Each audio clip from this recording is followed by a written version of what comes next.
Welcome back to part 2 of our investment philosophy series. As we talked about last time, discipline is the solution to the problem with investing. We know that's easier said than done, because if discipline were easy, everybody would eat healthy and hit the gym, but we know that's not the case. Investing discipline, however, is better measured by what you don't do. We know it's an odd choice to start with what we won't do, but it's important that we're clear. Our investment strategy will not change in response to external events. It's an election year. We'll keep you invested according to the needs in your financial plan. Inflation is high. Our plan is to keep you invested according to the needs in your financial plan. There's war on the horizon. Guess what? The plan is to keep you invested according to the needs in your financial plan. See what we're saying? Discipline means sticking to the plan when you really don't want to. If you're watching this, you're probably already building a financial plan, and that's great. It's going to serve as the guidepost for your financial decisions, including how we construct your portfolio. Our belief is that a well-designed portfolio aids discipline, and we start with risk.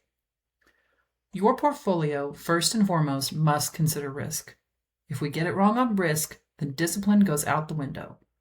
We'll try to prevent this with an in-depth risk analysis to determine your true tolerance for market turbulence and the potential for loss of capital. And then we'll balance the tolerance with the amount of risk you need to take to help your plan be successful. Then we'll move to your allocation. Together, we'll select a model allocation that meets your needs. Our models range from very conservative to very aggressive. This will be your target allocation, and we'll rebalance back to the target when money is added or removed or other circumstances require a rebalance. Each of our allocations is comprised of 3 objectives: growth, defense, and stabilizers, with each objective supported by underlying asset classes oriented to achieve the purpose. The nautical among you might enjoy this sailboat analogy. Growth is the main sail. Growth asset classes generate high long-term total returns that drive your portfolio forward when times are good. These asset classes are typically volatile on a standalone basis. Think large and small U.S. stocks and foreign developed and emerging market stocks. Next comes the hull, representing defensive asset classes. They're meant to hold up in times of market distress. Like the hull of a boat, they offer protection. We use core bond positions, like U.S. Treasury bonds and high-grade corporate bonds here. And last is the keel, representing stabilizers. Stabilizers make up the smallest part of your portfolio, not usually more than 10%, but they play a key role. They hold characteristics of both defense and growth, with one important caveat. Their returns do not typically rise and fall in sync with either objective.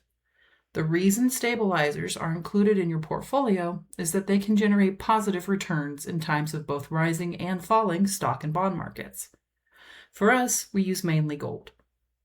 Investing in a variety of asset classes for each objective helps create healthy diversification in your portfolio, protecting those eggs, just like Grandma said to. Here's what implementing this process looks like for our clients. Early on, we'll walk you through the risk analysis to help you understand your mentality regarding risk and other factors. We select a portfolio, usually one of the 5 model allocations that run the gamut from very conservative to very aggressive.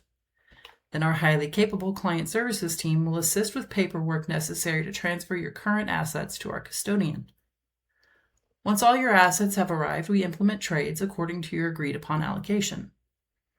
Then, as cash balances increase and decrease, your life changes, or there's market movement that requires reallocation to your target, we rebalance or make trades to get your portfolio back in alignment with your model and plan.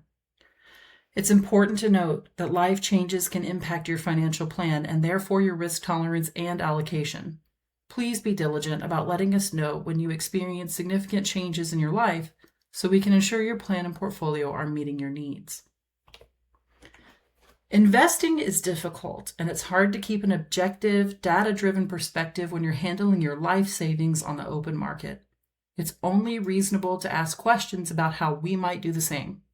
We hope we've answered most of your questions today, but if you've got more, don't hesitate to reach out to your advisor who will be happy to discuss them with you. Thanks for watching.